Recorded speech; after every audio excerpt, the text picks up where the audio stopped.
అందరికీ హాయ్ అండి. ఈరోజు మంచి చేపల పులుసుతో మేము ముందుకు వస్తున్నాను. ఈ చేపల పులుసు టేస్ట్ చెప్పలేనండి, అంత టేస్ట్గా ఉంటుంది. సో అలాంటి వీడియో చూడాలంటే welcome back to Sushanti vlogs.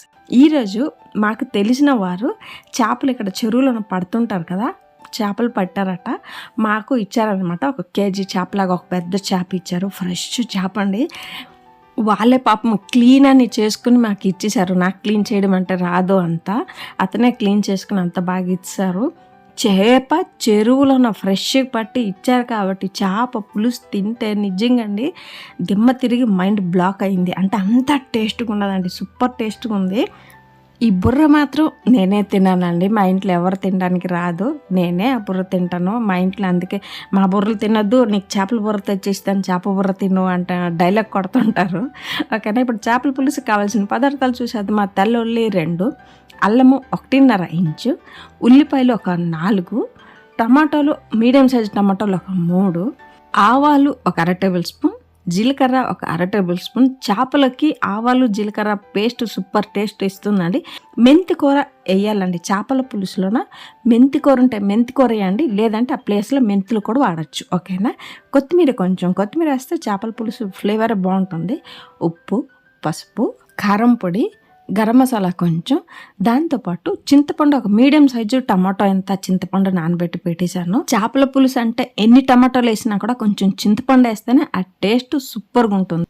చేపల పులుసుకి నూనె కూడా కొంచెం ఎక్కువ కావాలండి. ఒక చిన్న బౌల్ నిండా నూనె, ధనియా పౌడర్ 1 టేబుల్ స్పూన్. ఇప్పుడు మిక్సీ జార్లో పేస్ట్ చేసుకోవడానికి ఒక చిన్న మిక్సీ జార్లో మనం కట్ చేసుకున్న 3 టమాటాలు వేసుకోవాలి. ఉల్లిపాయలు నేను 4 తీసుకున్నాను కదా, ఒక 2 ఇక్కడ రుబ్బడానికి వేస్తున్నాను, 2 తాలింపులో యూజ్ చేస్తున్నాను.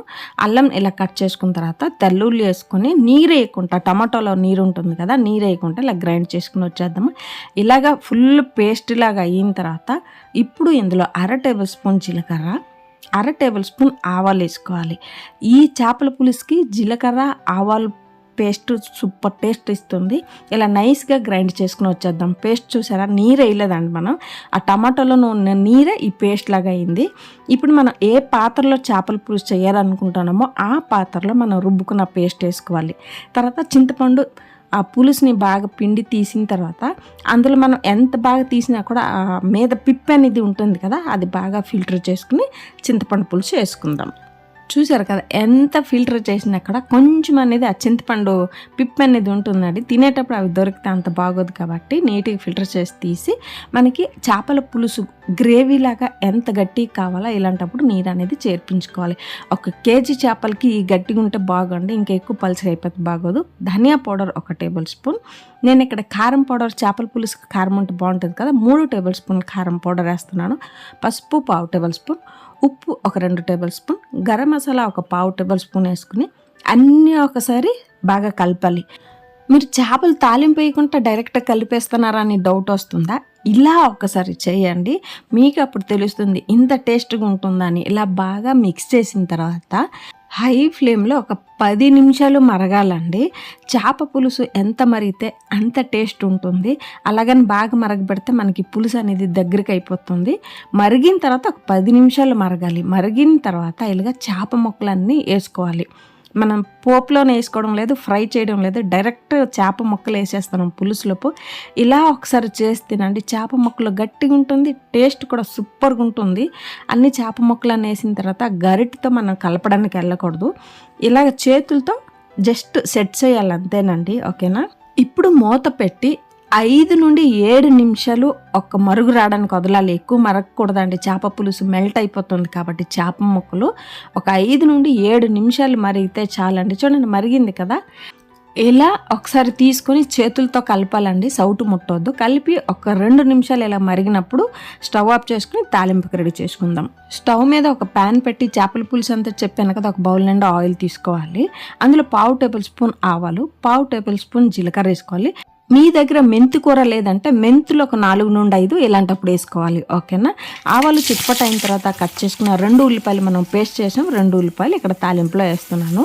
ఉల్లిపాయలు, ఎండుమిర్చి, పచ్చిమిర్చి, కరివేపాకు వేసుకోవాలి.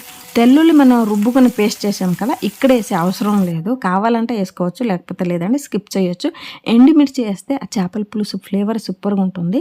మీ దగ్గర మెంతికూర ఉన్నదంటే ఇలాగ ఉల్లిపాయలన్నీ కొంచెం కలర్ వచ్చిన తర్వాత మెంతికూర కొత్తిమీర వేస్తే ఆ తాలింపు ఫ్లేవర్ సూపర్గా ఉంటుందండి. చేపల పులుసు మీరు పెరట్లో చేసిన ఇల్లంతా గమ్మని ఫ్లేవర్ వస్తుంది మెంతికూర వేస్తే.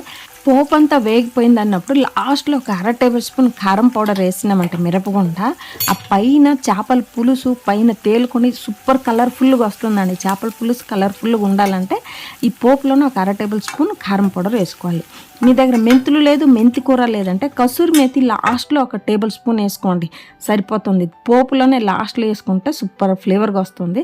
చూడండి, చేపల పులుసు రెడీ అయిపోయింది. చేపల ముక్కలు చెదరకుండా ఎంత గట్టిగా ఉంది కదా. ఫ్రెష్ చెరువు నుండి పట్టుకొని తెచ్చిన చేప కాబట్టి టేస్ట్ మాత్రం సూపర్ అండి. మీకు ఈ ఆంధ్ర స్టైల్ చేపల పులుసు వీడియో నచ్చినట్టయితే like, share and subscribe to Sushanti blog. ఓకేనండి, అందరికీ బాయ్.